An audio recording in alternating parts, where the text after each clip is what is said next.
Welcome, everybody, to Wednesday, January 20th, 2021. Mr. Parrott here with your rundown of what we're doing in science today.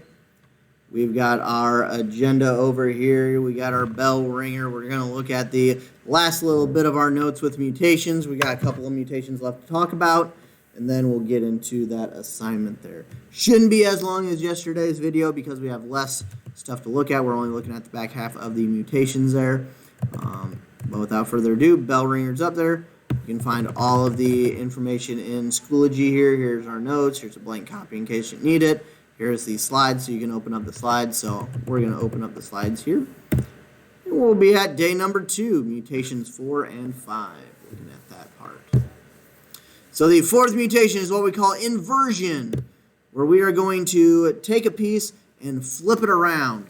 What that means by flipping it around is basically we are going to, it reattaches itself backwards, which means the code goes in reverse. So you can kind of see that with our original sequence. We have it going TGCA. If we were to flip that around, and you can kind of see it with the little arrow there, it will flip itself. We now have it going ACGT, which that's going to create some different parts of our protein for us, which will lead to some complications. Well, we can have it reversals here. So with mutation number 4 here with inversion, we got some weird stuff happening. We've got Werewolf Syndrome, where it affects 1 in every billion people. But basically what they do is that their switch for growing hair is flipped around. So they grow extra hair in places where hair shouldn't be growing that quickly. So it kind of makes them look like a werewolf.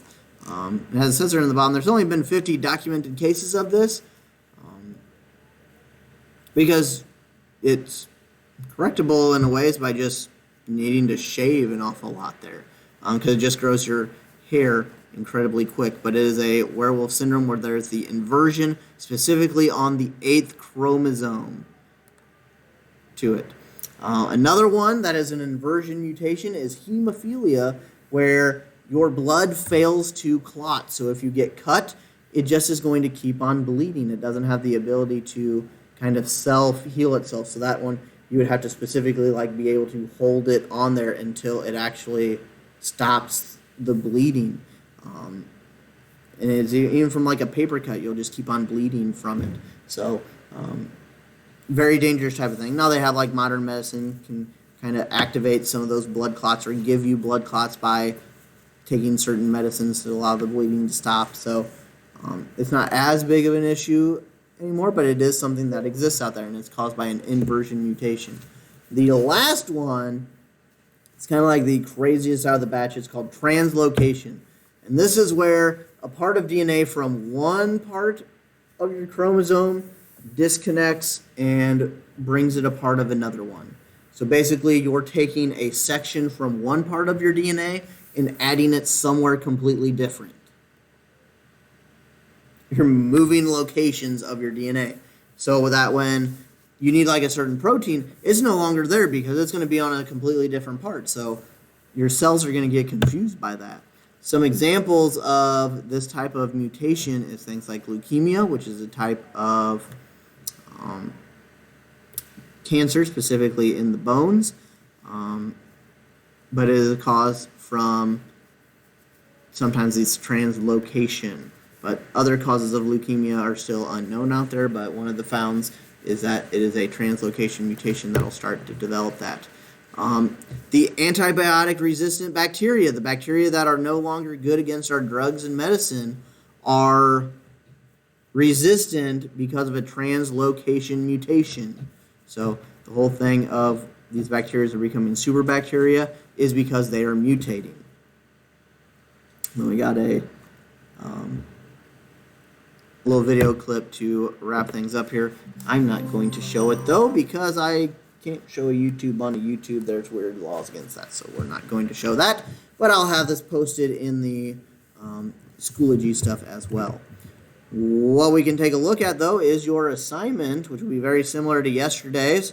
I know yesterday's stuff was kind of long. I said today's is kind of short, so there was no easy kind of middle point in the notes yesterday, so that's why yesterday's was kind of stocked up a little bit heavier than normal. for that, but we got some stuff going on today. And start it up. We got some of your general questions going on there. And then you have your same style of activities from yesterday. You're going to have a original and mutated code.